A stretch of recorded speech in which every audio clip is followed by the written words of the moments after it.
It's your boy Marcus Norman from Gentleman Style Podcast, host of the #1 podcast coming to you live in America.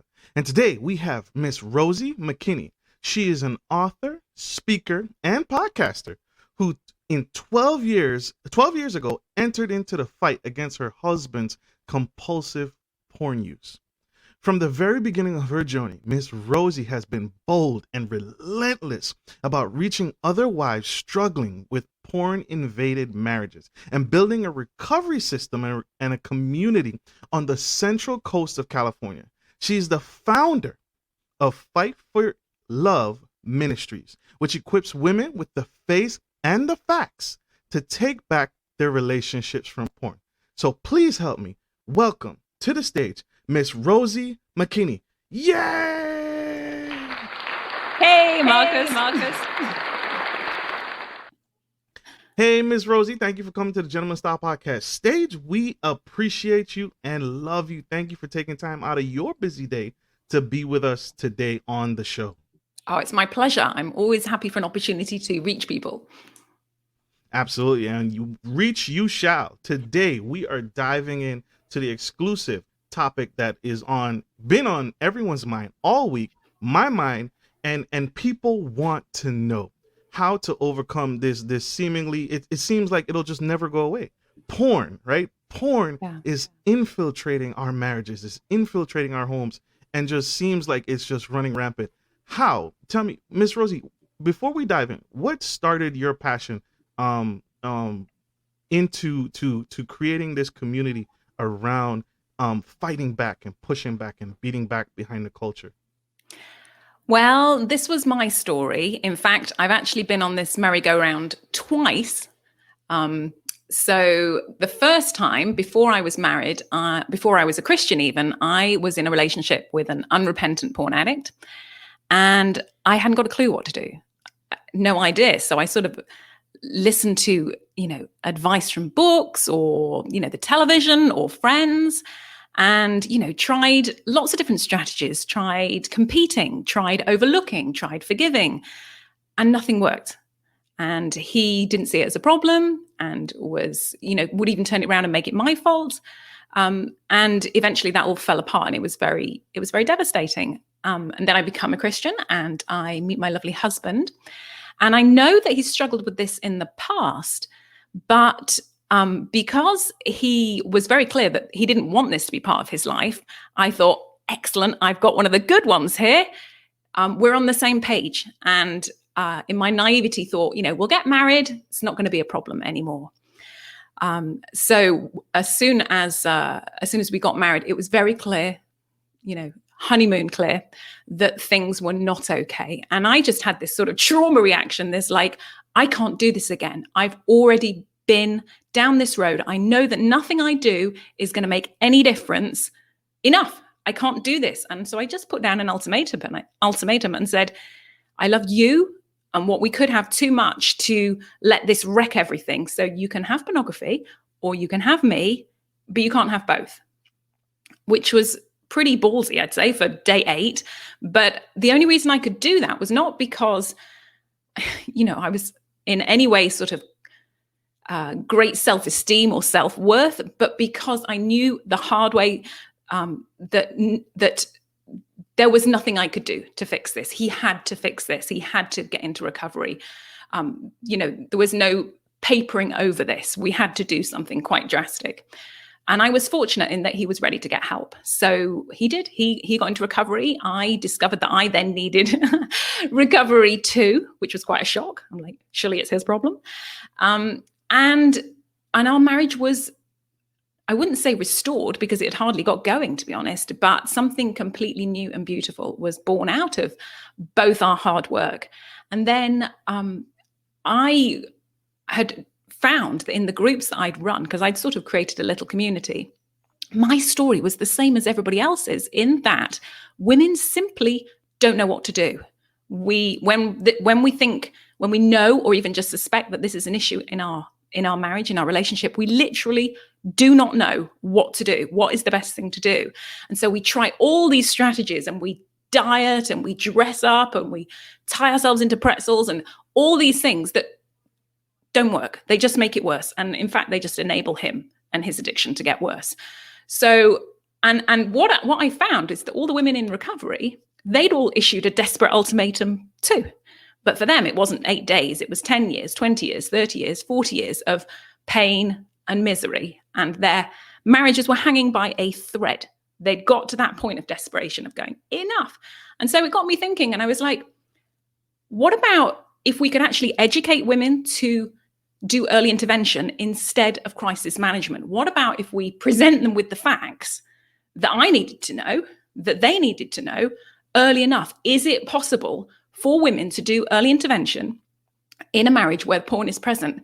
And will this get them into the road to recovery? And the answer is yes, it does. It works. I did it accidentally, because I'd done it before and I already knew, but it is possible. And I just, and once I discovered that, it was like, aha, this is not just about saving marriages. This is about creating completely new marriages from the outset. Let's stop years of pain. Let's stop thousands of dollars on therapy. Let's just deal with this hole in the boat now, while it's, while things aren't too bad.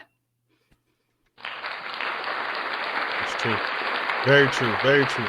And that's major, right? And that's huge because it speaks to so many different levels. And because you had the experience, unfortunately or fortunately, because you had that experience, you knew what to do, what to mention, what to bring up, and where to focus on, because you had the wisdom. And that's unfortunate for women who are going through it the first time, where they're dealing with pornography, heavy pornography in their marriage, and they don't know where to go because it's their first time, especially if you follow the biblical principles, waiting till marriage. So a lot of times you go in, unfortunately, not knowing, but you've created a community where it's a safe space. It's a safe environment for women to educate and learn. That's basis, and learn. So that's major, and that's huge. So tell us, why is there, what are the negatives around porn in the marriage? What are the side effects? What damages does porn in a marriage cause? That's such a great question, because information about this is really on a need to know basis. People don't really understand what porn does to your brain, what it does to a relationship, until it's too late, until you're actually dealing with it. So what does porn do to a relationship? Well, if you're heavily using pornography, it makes you dissatisfied with your partner. It makes you depressed. It makes you detached. And to a certain extent, it makes you dumb. And I can go into all those points because that sounds quite a statement. It makes you dumb. But really, the science is there. And it has proven that. Let's take that one first, because I always think that's the most kind of like, aha, really? Is that true? So there's a condition called hypofrontality, which is what you get when you have a head-on collision. And this also happens in heavy porn use. And basically, it's an impairment of the prefrontal cortex, which is where you make your decisions, where you do logical, rational thinking. So if that is not working correctly because of your heavy porn use, even though there are consequences for continuing this behavior, like my wife doesn't like this, she's threatening to leave me. If I do this once more at work, I'm going to lose my job. There might be a lawsuit. There's a part of your brain that's going, nah, it doesn't matter. I'll get away with it. It'll make everything feel better. You're not thinking straight. There's a part of you that is literally dumb. Okay, so there's that side of it. What else does it do? I said it makes you dissatisfied. Well, they've done surveys. They ran scientific studies whereby I think they gave people exposure to mild pornography for 1 hour a week for 6 weeks. And then they asked them the same questions that they had at the beginning about how they felt about their partners. So at the beginning, they rated so high. And then at the end, across the board, everybody rated their partner lower in terms of their physical attractiveness and their sexual performance. 6 hours of mild porn over 6 weeks is not a lot of porn. So they've proven it does affect how you're viewing your partner. And we women, we know that. We sense that. And it's devastating. And it's not us. We haven't changed. It's that their brains are now being conditioned to be aroused by something else, something artificial, something highly staged, highly managed, highly coerced, let's be honest. And there's no way we can compete with that, because we're not even competing with that person, that woman, that women, those people, those whatever it is you're watching. We're not even competing with that. We're competing with the chemical experience in their brain. And the best way I can get people to really understand this is, if you've got a gambling addict, you would fully understand that you don't try and cure a gambling addicted husband by going, here you are, darling, here's a suitcase full of cash. You just know that was like, that's not going to do it. You know, it's the thrill. It's not the cash. So with pornography, it's not the sex, it's the thrill. It's those neurochemicals that are produced, the dopamine and all the other, you know, very exciting chemicals that are produced when you use pornography. And that's what you get addicted to. So what are the other things that I said it did? It makes you depressed. And if you're living with someone who's addicted to porn, you'll notice that they're just not there. They're off, they're critical, they're distant. All those, you know, like, what's eating him? What's wrong with him? Why do hobbies not interest him anymore? Why is he cross all the time? And this is because, just like any other drug, your body will develop tolerance to that drug, because it's the body's way of coping with this artificial substance. It's going, okay, if you're going to inject me with these, you know, crazy high levels of these chemicals, I'm going to respond by numbing my pleasure responses. So no longer is it quite as potent. So what you have to do with pornography is you have to jack up your dosage. And the way you do that is either by doing it for longer, increasing the duration, or clicking on something novel, something taboo, something more shocking. And that will give you that added hit of dopamine to get you, back up to normal. And the other way that the body responds is that after a while, once you've been doing this, the body will set your baseline of happiness as a bit lower, because to cope with all these crazy high chemicals that you keep putting into your brain. The brain was never designed to like be at this heightened level of arousal all the time. So it releases a protein. What's it called? Can't remember. Cream. It's got a really long name. I can't even go into. But basically, it's like a brake. It's like a brake on your pleasure response, so that it's saying, okay, it's no longer going to be quite as effective. And this has the effect of dumbing down everything, so that your baseline of happiness, which once was here, like this makes me happy, it's like it's gone whoa all the way down there. So that things that used to make you happy, like a walk on the beach, fishing, whatever it is, airsoft, whatever it is you're into, no longer do it, because you need such a hit now to actually get you up to normal.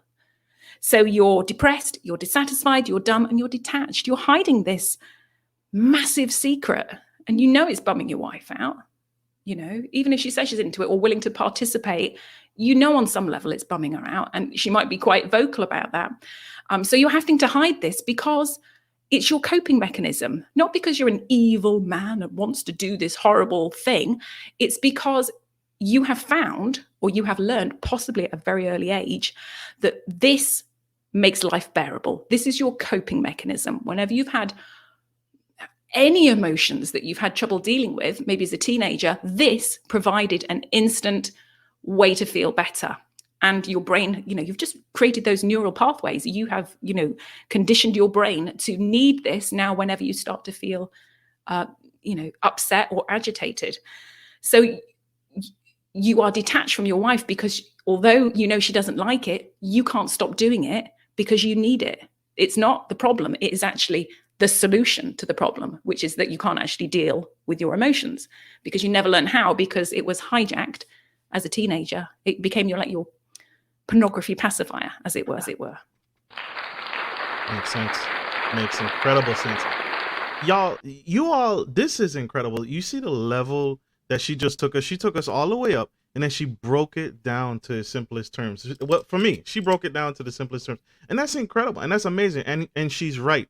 I grew up in a home where I was exposed to drug addicts and cigarette smoking. Let's start with cigarette smoking, most basic thing, right? it's incredible and it's powerful to see someone as a young man growing up, seeing someone who's addicted to cigarettes, going in the middle of the street and just picking up cigarette buds, completely burnt out, and trying to get a light.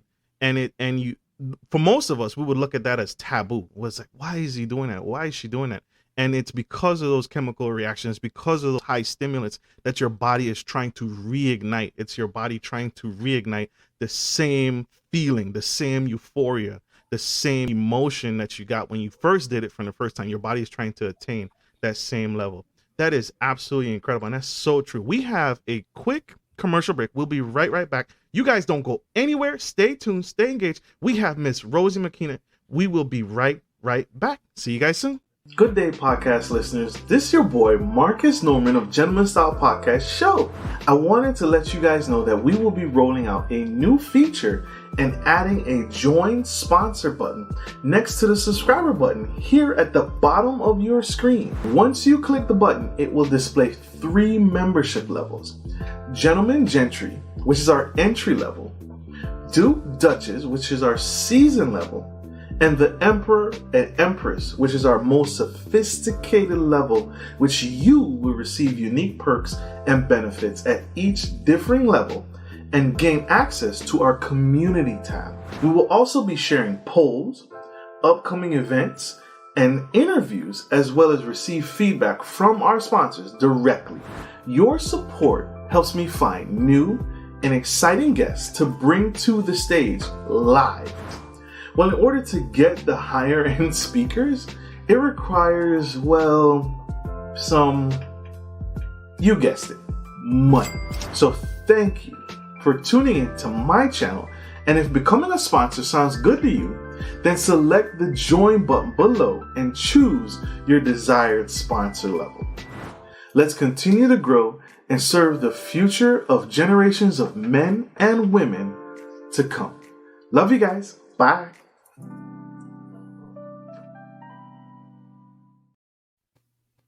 Hey everybody, we are back with the incredible Miss Rosie Makinney, and she is educating and she is sharing these golden nuggets about dealing with porn in your marriage. And she just broke it down for us. She just took us up a notch, and she took our level of thinking up a higher level, and she broke it down to its final points and talked about earlier on the chemical imbalances. You're not fighting against what your husband may be looking at or what your partner may be looking at. You're fighting against a chemical imbalance in the body. That's not who you're competing with. You're not competing with his laptop. You're competing with his own body, with their own body. And she just took us there. So if you missed it, tune in, scroll back and go back and watch the beginning. You won't want to miss a second. So Miss Makinney, you just broke that down for us. Tell us, what's the best thing for a wife to do to help get her through? It's too late. She's now crossed over. She's now discovered her husband is a porn addict. What are some things she can do to help combat this addiction? Great question. Really great. Thank you for asking that. Really good question. So I'm going to break it down into 3 steps. The first step is educate yourself. You need to stand firm in this war, in this battle against pornography, and in order to do that, you really do have to know what you're dealing with in case you get any pushback. So you need to understand that his rationalizations and justifications are coming from a place of not thinking straight. You know, his brain has been hijacked. So you need to understand that, and that will encourage you and embolden you to actually do the final step, which is going to be standing firm. And there are loads of ways that you can educate yourself. The ministry that I have, Fight for Love Ministries, we've tried to make it as simple as possible. So we've got a podcast where we take you through that process of discovering, because at the beginning, you don't even know what questions to ask because you're just sort of overwhelmed and bewildered. So we've taken it through step by step, all those early questions like, is it my fault? Should I trust him again? Can I trust him again? Will it get better? Should I have sex with him? All those questions, we sort of take them step by step. And that will just really reassure you that you are on the right path. So first of all, educate yourself. And there's Can I plug my book? Okay. So basically, and I am plugging this basically because it's all those early questions that new wives have.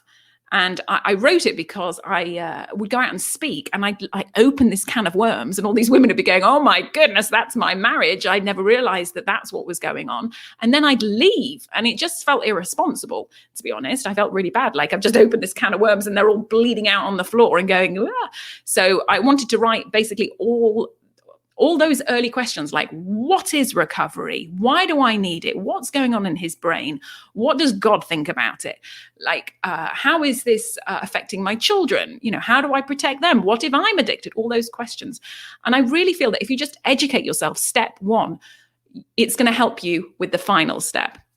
But in between the first step, education, and standing firm, you need step two, and that is to find support. Get support, get plugged into a network of other wives who are going to stand shoulder to shoulder with you and encourage you and get you in a way that nobody else really does, because it doesn't make any sense. You go, my husband's like this, like this, like this. He makes me feel like this, this, and this. He makes me do this and this. He hasn't been near me for months, but I still love him and I want our marriage to work. And the women will go, yeah, I get that, as opposed to like, he's doing what? You must leave him. Or like, get over yourself. Everybody does it. They're going to give you sound advice because they're in the recovery world. They are educated, and hopefully some of them are further up the path than you are, and you can learn from their experiences.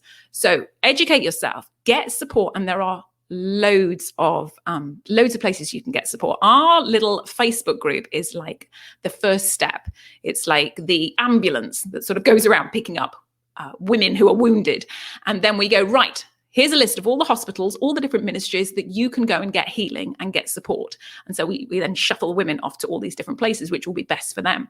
So educate, support, final step, stand firm. You need to make that ultimatum, but not from a place of threat, but from an empowered, confident, faithful stance where you know this is the right thing to do. If his brain's not working, and if in marriage two become one, you are now the thinking part of the equation. He is drowning in this stuff. He's probably tried 1,000,000 times to give up and has not managed it. However, there is a path and he can get out of it, but it might be one that he hasn't even heard of, that you are now aware of because of all your reading, and you understand what actually recovery is and how you get better and how it happens in community, not in your prayer closet on your own going, I'm going to stop this, I'm going to stop this. It happens in community where we walk in the light and are transparent and vulnerable and authentic with one another. And we learn how to be intimate, and that replaces the pornography. And that's how you get rid of it. Yes. Amen. We have a question from the audience. Thank you for that, Miss Rosie. We're going to bring it up to the big screen. By the way, Miss Letitia Elliott, she's a VIP sponsor to the channel. Thank you, Miss Letitia. Your sponsorship helps us grow.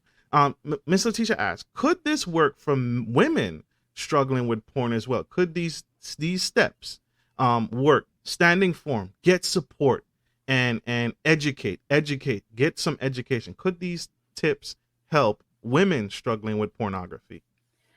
I'm so grateful that question has been asked, because we need to raise awareness that women in vast numbers, rapidly growing numbers, are struggling with this too. Women are the fastest growing user group. So this is a massive issue, and it's one that the church really doesn't want to touch with the barge pole, and it needs to. The process for getting sober, whether you're a man or a woman or a teenager, although they can be men or women,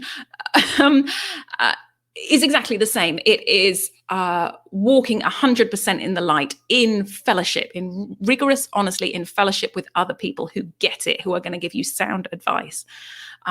Absolutely. But if you're with a partner and your partner is not struggling with porn, they need to do the steps. They need to educate themselves. They need support, because being with a woman whose arousal template has been conditioned to pornography is really devastating, because women who got hooked into this very early on sometimes have conditioned their brain to be aroused by the pornography rather than a real experience with a person.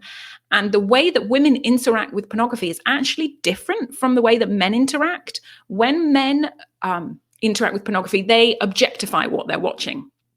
Yeah. But women actually project themselves into the action, which is a really important differentiation, because when you are conditioning your brain to be aroused by imagining yourself being abused, degraded, humiliated, and all the other horrible stuff that happens in pornography, you need a lot of help. And also, really, you need a lot of help, and your partner needs a lot of help, because you may find, some women do, some women don't, those who are addicted to pornography need to get themselves in a pornographic frame of mind in order to feel aroused, in order to maintain that arousal, just like guys do. They need to be thinking about pornography to maintain their arousal.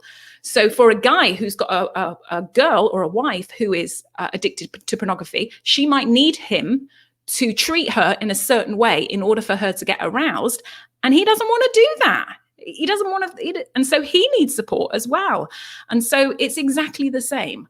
But I really am very, very grateful that you brought up that question. And on my website, on the resource page, I link to the ministries that deal specifically with female porn addiction. And that's the group that you need to go to right now, because they get it in a whole way that no one else can get it. I'm not addicted to pornography. I was born too early. I'm too old. I'm sure if I was born 15 years later, I probably would have been. But these are women who have created these amazing ministries and communities, and these are the people that you need to talk to. It might not, we want to talk to our friends, we want to talk to our family, but they might not have the best advice because they don't understand it. And also, once you tell them, you then have to deal with their fears, anxieties, worries on top of everything else that you're dealing with. So I'm not saying don't tell them. I'm just saying make sure you get connected with the people who are going to give you solid advice, so that you can discern when those that you love give you advice, whether or not it actually is good advice or not.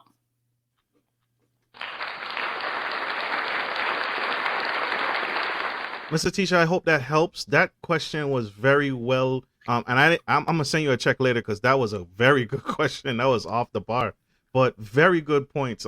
Because both sides, or one side is not, right, invincible. One side isn't, well, I'm just perfect and I can't. Men and women are susceptible to high levels of pornography and being succumbed to that addiction. It is an addiction. Let's be clear.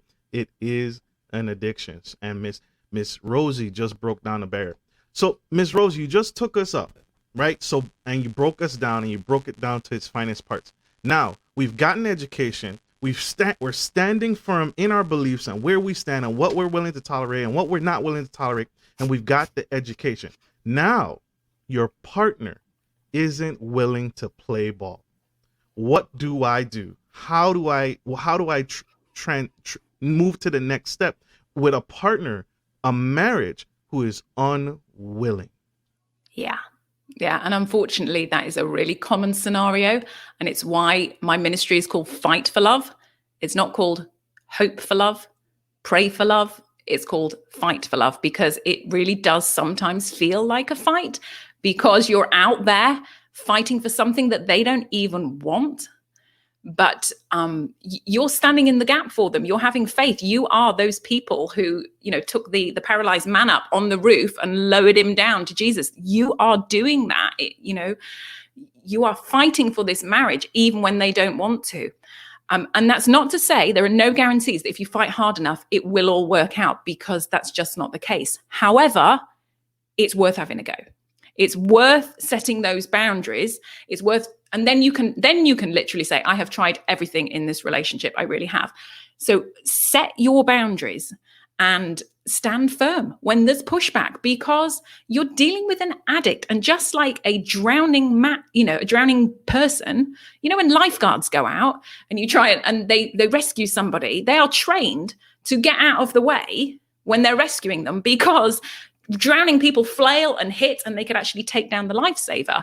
That's exactly what it's like dealing with an addict. And you have to be able to emotionally detach as you're rescuing them, so that no matter how they lash out and blame you and say it's your fault, and if you did this, I wouldn't need to do this, and nobody else has a problem, and if you didn't nag me or blah, blah, blah, blah, it wouldn't be a problem. No matter what sort of pushback you get, you stand firm and say, I am obedient first and foremost to God.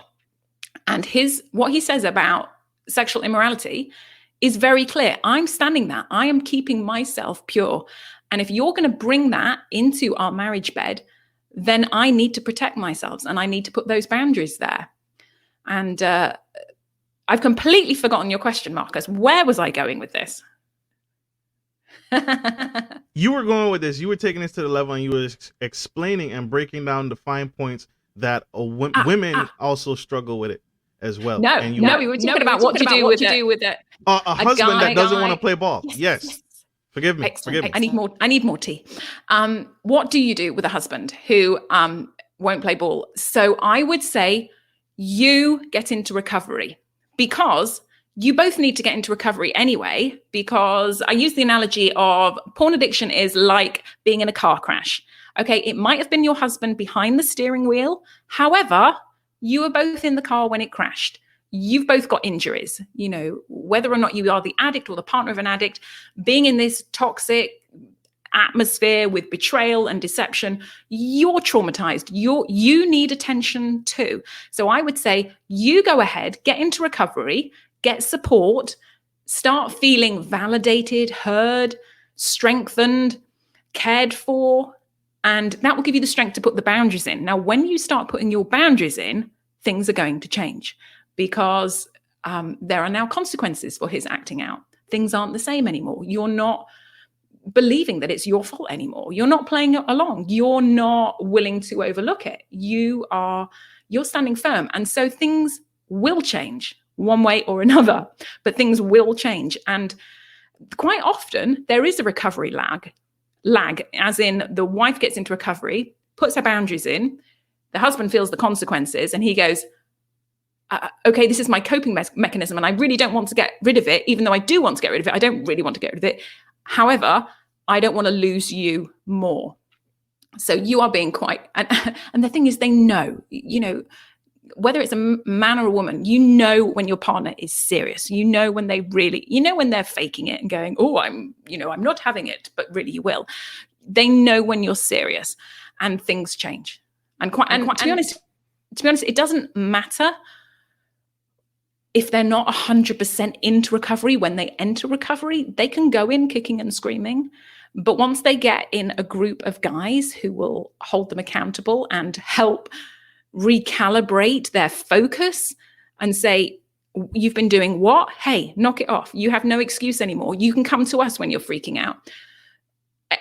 Things change. So then they might actually become more on board with recovery, because they realize it's possible. Because a lot of the resistance and hesitancy to getting into recovery, there are some guys who are horrible. They just are, and they're abusive and just really mean. However, there's a lot of guys who are just freaked out. They're like, I don't think I can give this up. I've tried a lot. I've tried for 20 years. I try every Christmas. I try every birthday. I try every anniversary. I try, and it doesn't work, and I can't stop. And they're freaked out because they think, if I get into recovery and this doesn't work, she's going to leave me. And I'm here to say, if you do what it takes, you can recover. If you are willing to do whatever it takes, you will recover. You probably just haven't tried this path, which is very straightforward, but not easy. It's very simple. It's very narrow. You have to tell the whole truth, past, present, going forward, not just to yourself, not just to, God in your prayer closet, but to others as well. That's the path out of this. And you can get sober. So you mentioned, the path to recovery, and there are consequences to having a partner misstep or relapse. Let's use that. Relapse. He's relapsed. He's gone backwards and he's been caught, right? And so now you've been educated. That's why it's important for the partner to get educated, so that you can now initiate the program, set up the barriers, and say, hey, if you do this thing, or if you relapse, or if you make me do something that we agreed on, because this is a mutual thing, we're one, right? We are now partners in this. There is consequences. And so one of the questions I wanted to bring up is a good question. And I'm going to piggyback on it. How long is recovery, but how long are consequences as well? Two very good questions. Okay, I'll take how long are consequences first. Now, the interesting thing about consequences, and what you might find interesting is that there are not just consequences for the betrayal. There are consequences for the deception around the betrayal, because although wives are very, very hurt by the betrayal, by the fact you've looked at, pornography and you're doing that, we are absolutely devastated by the deception. It's that makes you feel really unsettled and insecure, and like, what else are you hiding? Like, who am I married to? The fact that you're doing that is one thing, but the fact you keep lying to me to my face, and then we keep having sex about, it's like, who are you? So there have to be consequences for not only the betrayal and the deception, and the consequences aren't punitive. This is why wives in support recovery will develop what's called a safety plan. And the safety plan is not punitive. It's not like, you do this, therefore you sleep on the couch.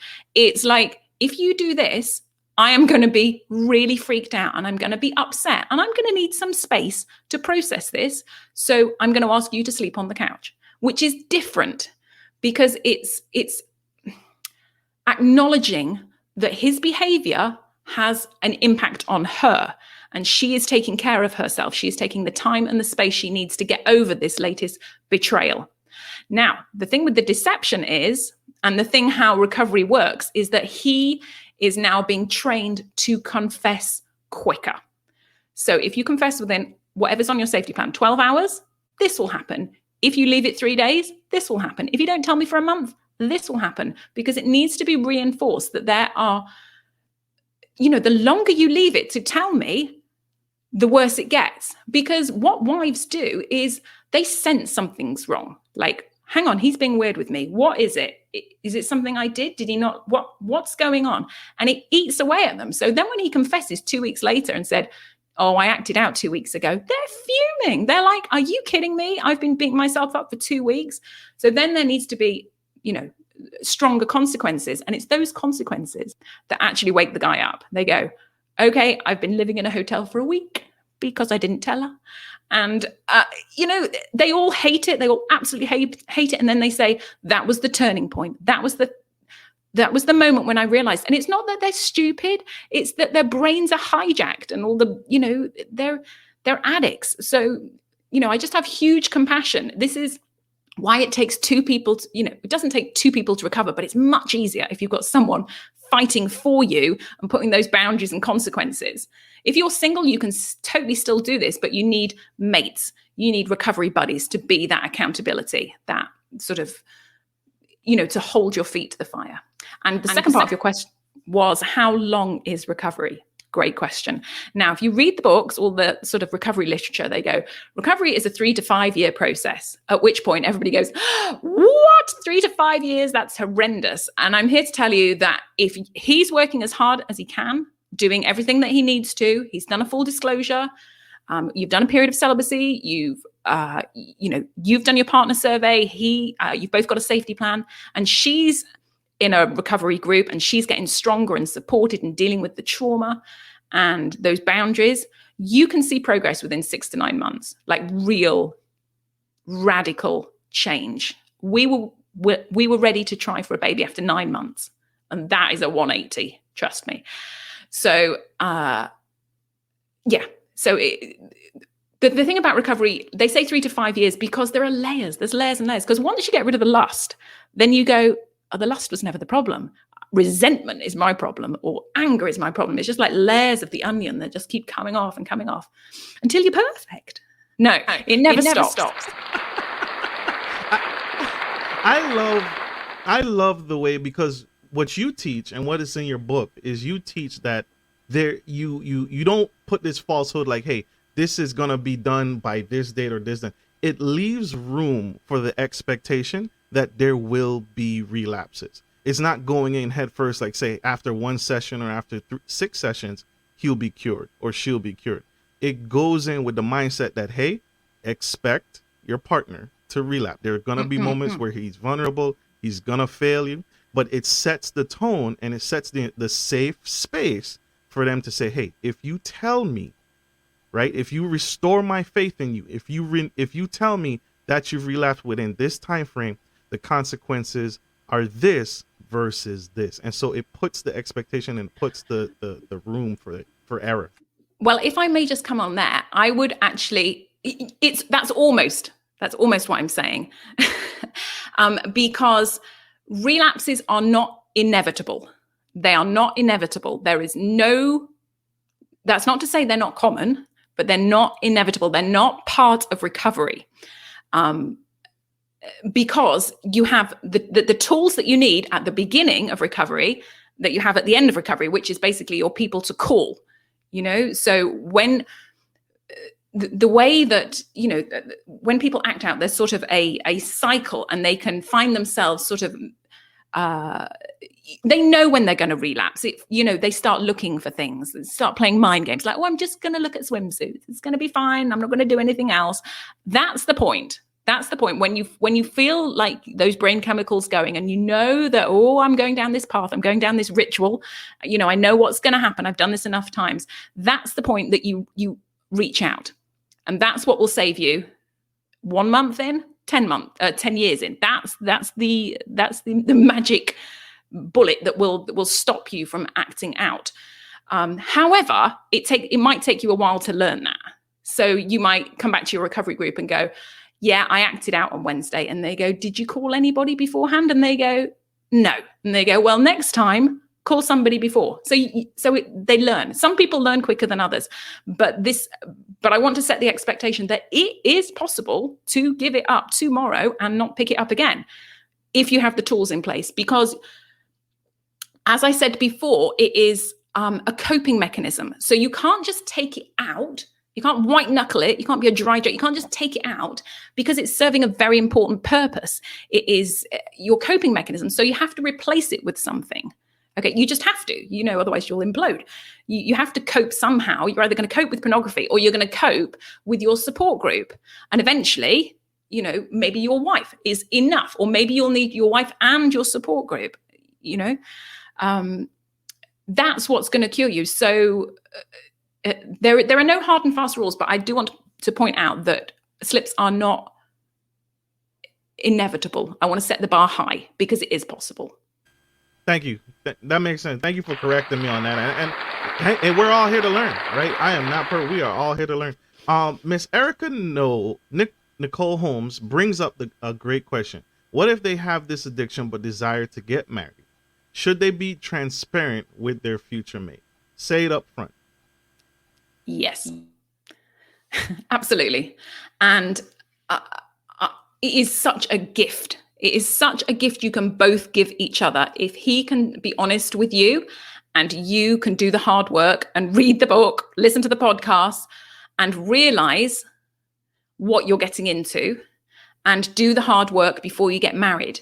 Because walking down the aisle, knowing that you've already conquered this, and that you have the tools in place, and that you really know each other, and you really love each other anyway, and you both appreciate how hard you're both working for the marriage, is a completely different thing than walking down blindly thinking, oh, it'll get better when we're married. If I have regular sex, it's going to go away. It's going to be fine. It's like, no, every guy in recovery that I've ever spoken to has always said, I thought marriage would fix it. And it's like, no, it didn't fix it at all, because it's not the sex, it's the chemical experience, it's the coping mechanism. They're not interchangeable, and it's a gift. It's a scary gift to give your girlfriend, your fiance. Here's my junk. And I've heard that other people say, if you are dating someone with a serious porn addiction, run as hard as you can. And I'm saying, hang on, let's see how big of a problem it is, and also what steps he's taking to get over it. Because my husband is amazing. If I'd literally gone, you've got what problem? I wouldn't have the husband I've got now.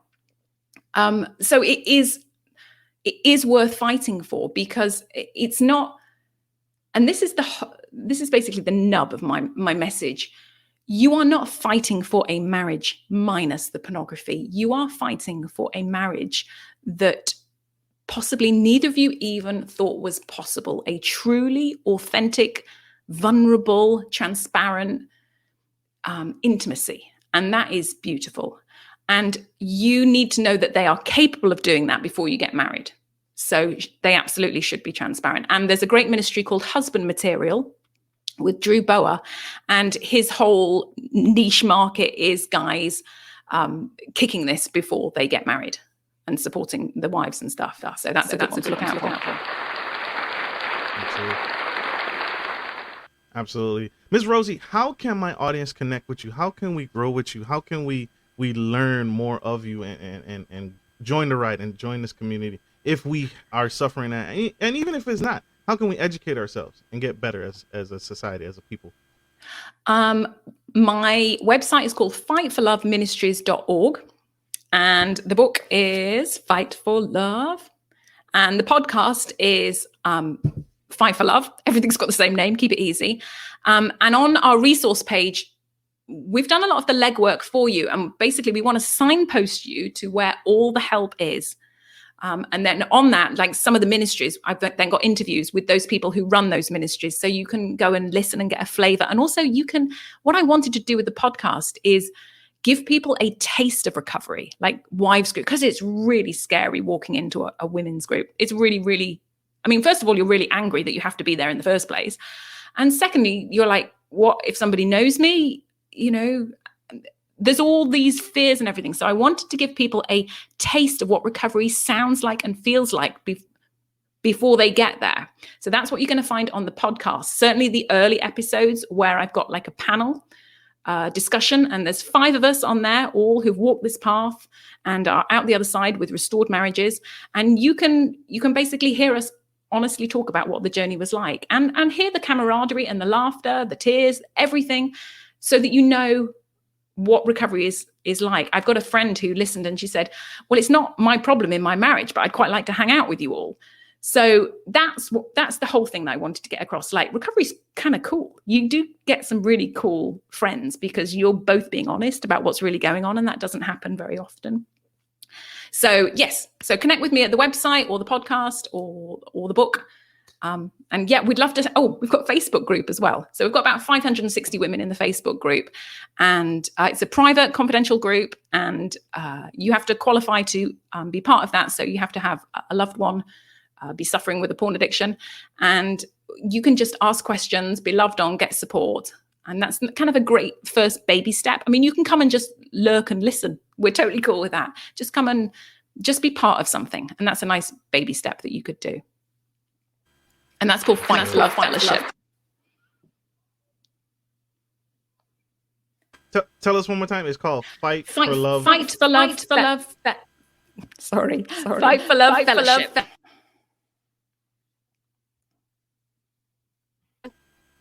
So Fight for Love Fellowship, guys, this is a live broadcast. I am typing it in the comments. Fight for Love Fellowship. Let's make sure I can spell Facebook group.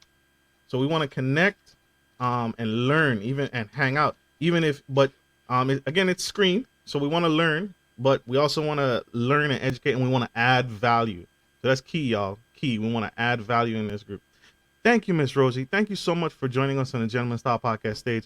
I appreciate this. I appreciate you taking the time out of your busy day to be just open and transparent and giving. This is serving the community, and I know that this is gonna help some family save their marriage. That's what it is. Fight for love, right? You're fighting for your marriage. It's not called give up on your marriage. It's not called walk away. Throughout this whole session, you have not once mentioned, hey, walk away, give up, just leave him, right? And that's not what you're teaching. You're saying fight for love, because just like you said, your husband is amazing.